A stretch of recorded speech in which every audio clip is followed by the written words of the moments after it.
कि हिमाचल प्रदेश में जो स्टोन क्रशर बंद करने के लिए जो एक आदेश किया और उस आदेश में ब्यास बेसिन और सतलुज बेसिन पर जो है वो जो स्टोन क्रशर लगे हैं उनको बंद करने के आदेश दिए। और जब उसका उत्तर हमने सुना जो मंत्री जी ने दिया तो वो बहुत ही हास्यास्पद था।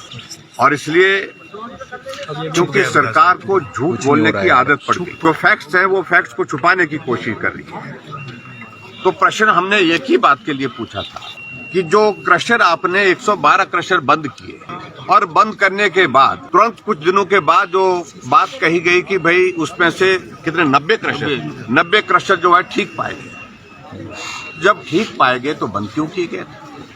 फिर इसके बाद पूछा गया कि भी नुकसान जो आपने जो क्रशर बंद किए उसके कारण नुकसान हुआ? बोलते नुकसान कोई नहीं। प्रश्न पूछा गया कि कोई आदमी इसमें जो है जो हजारों की संख्या में जो मजदूर वहां पर काम करते हैं वो बेरोजगार नहीं हुए? बोलते नहीं हुए। बोलते हिमाचल के तो रहने वाले नहीं थे, तो बाहर के रहने वाले थे। और मैं ये कहना चाहता हूं क्रशर में अधिकांश लोग काम करने वाले हिमाचल के हैं।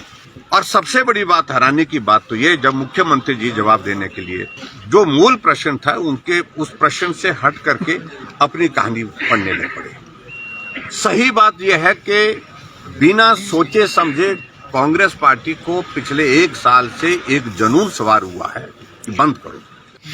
अगर क्रशर ही नुकसान का, इनके ही एक मंत्री ने कहा और एक बार नहीं कई बार उन्होंने कहा कि क्रशर एकमात्र कारण नहीं है।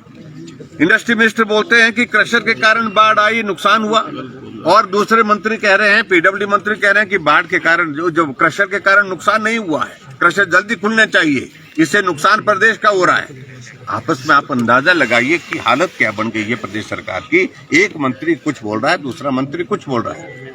आज जब हमने प्रश्न का उत्तर संतोषजनक नहीं मिला, जो विपिन परमार जी ने प्रश्न किया था, जब उनको पूछने के लिए दोबारा सप्लीमेंट्री अलाउ नहीं की गई और इस कारण से हमने वॉकआउट किया।